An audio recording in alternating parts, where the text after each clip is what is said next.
शिव पार्वती एकदा कैलाशी निवांत गप्पा मारत होते. बोलण्याच्या ओघात शिव म्हणाले, ब्रह्म सत्यम जगत मिथ्या. फक्त ब्रह्म सत्य आहे, बाकी सर्व खोटं. पार्वती म्हणाली, अहो हे सुंदर विष. शिव म्हणले, साफ खोटं आभासी आहे.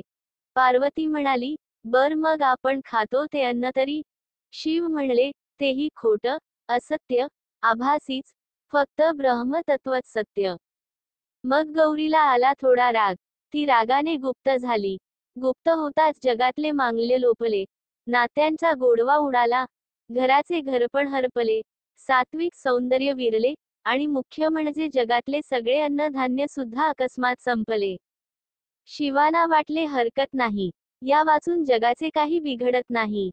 पण थोड्याच वेळात अख्ख्या जगातले देव, मानव, ऋषी, पशु पक्षी सारे प्राणी मात्र भुकेले होऊन शिवांपाशी आले. महादेव म्हणाले, थांबा, तुम्हाला जरा ज्ञान देतो. पण भुकेल्या पोटी कसलं ब्रह्म, कसलं ज्ञान? आधी अन्न द्या, मग पुढच बोला. पण अन्न आणायचे कुठून? कोणीतरी सांगितलं, संपूर्ण विश्वात फक्त काशी नगरीत एक घर आहे, तिथेच अन्न उपलब्ध आहे.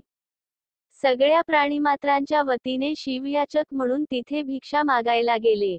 ओम भवती भिक्षादेही, आतून एका गृहिणीचा नाजूक आवाज आला, महादेवा, भिक्षेत काय देऊ, ज्ञान की वैराग्य?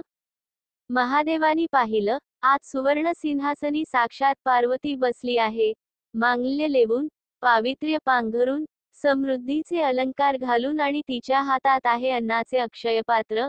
वात्सल्याच्या पळीने ती प्रत्येक जीवाला अन्न देऊन तृप्त करते आहे.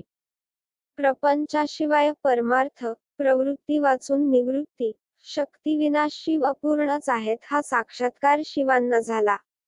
शिव म्हणाले, ज्ञान, वैराग्य प्राप्त होण्यासाठी आधी शरीरात शक्ती आणि मनात शांती हवी.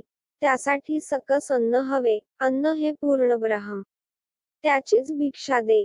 ज्ञान वैराग्य सिद्ध्यर्थ भिक्षा देहीच पार्वती. पार्वती हसली. तिने आनंदने शिवांना भोजन दिले. शिव तृप्त होताच जगातले सगळे जीव देखील तृप्त झाले. त्या तृप्त अंतकरणाने महादेव म्हणाले, तू सदाशिवाला सुद्धा पूर्ण करणारी सदापूर्ण आहेस.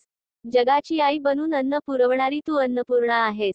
साध्या गृहिणीच्या रूपातली ती शंकराची प्राणवल्लभा अन्नपूर्णा म्हणून विख्यात झाली. ही अन्नपूर्णा जगातल्या सगळ्या गृहिणीच प्रतीक आहे.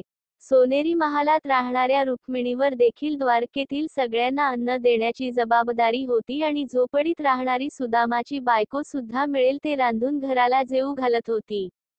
परिस्थितीचा फरक असेल, पण कुटुंबाला तृप्त करण्याची वृत्ती सारखीच आहे.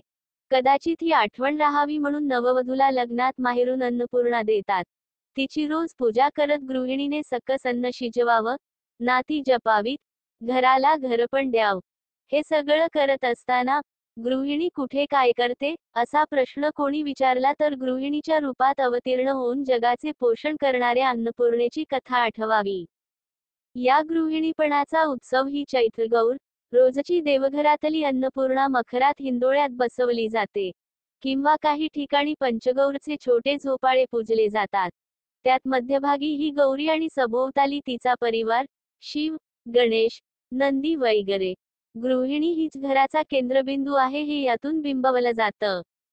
स्वयंपंचाननः पुत्रौ गजानन षडाननौ, दिगंबरः कथ जीवेदन्नपूर्णा न चेद्रू हे 5 मुखे असणारे शंकर, गजमुख गणेश आणि 6 मुख असणारा कार्तिकेय अशी खाणारी 12 तोंडे घरी असताना भिक्षाटन करणाऱ्या दिगंबर शिवाचा संसार सुरळीत चालला आहे. कारण त्याच्या घरी अन्नपूर्णा गृहिणी म्हणून आहे. शिवांपासून तर जगभरातल्या सगळ्यांचे संसार ज्यांच्यामुळे सुरळीत चालले आहेत अशा गृहिणींच्या रूपात असणाऱ्या अन्नपूर्णेला नमन. अन्नपूर्णे सदापूर्णे शंकरः प्राणवल्लभे, ज्ञान वैराग्य सिद्ध्यर्थ भिक्षा देही च पार्वती.